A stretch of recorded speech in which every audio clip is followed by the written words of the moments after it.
四不像，把大家都叫来做什么？今天我们来做体检，这位是花蕊鸟大夫，医术高超。大家好，我是花蕊鸟，神农氏外孙，因身体透明，可以看清经脉走向，所以一直帮助外公尝草药。哇，透明的耶！不许！请大家排好队，我来为各位号脉。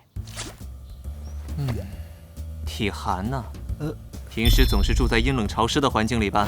哎呦喂，神医呀！平时坚果吃的太多了，火气上涌，口腔溃疡，下牙膛右属第7颗牙齿蛀了吧？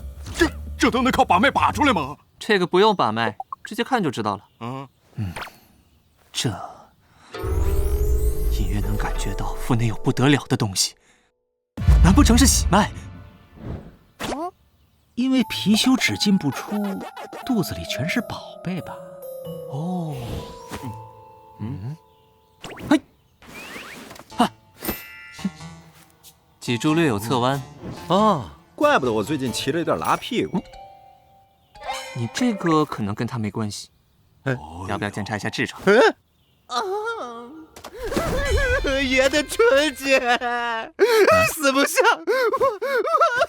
至于的吗？接下来检查内脏。检查内脏要拿我们开刀吗？不会啦，仪器检查不用开刀。不用开刀吗？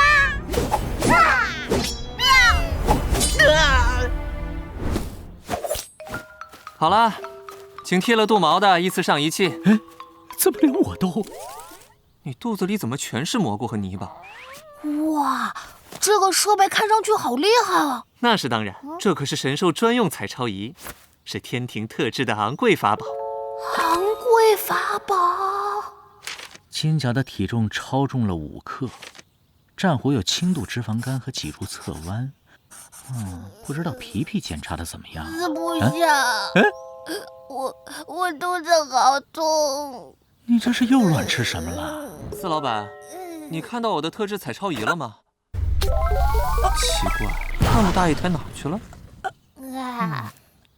应该是吃坏了肚子，我给他开点药吧。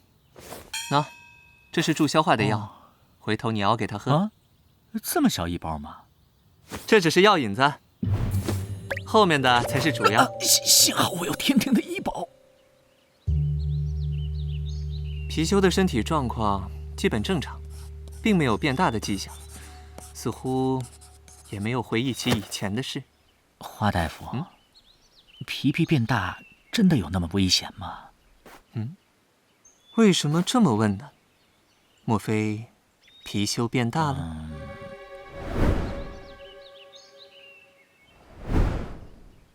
没有。好吧，继续留心观察。好的，我先告辞了。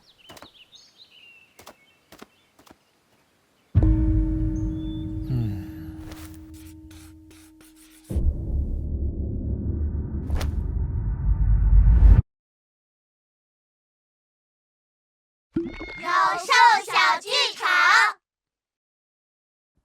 以下谁是神农氏的外孙呢 ？A. 花蕊鸟 B. 青鸟 C. 精卫。回答错误！你怎么到处攀亲戚啊你？你是神农外孙吗？答对了，回去多看点书吧。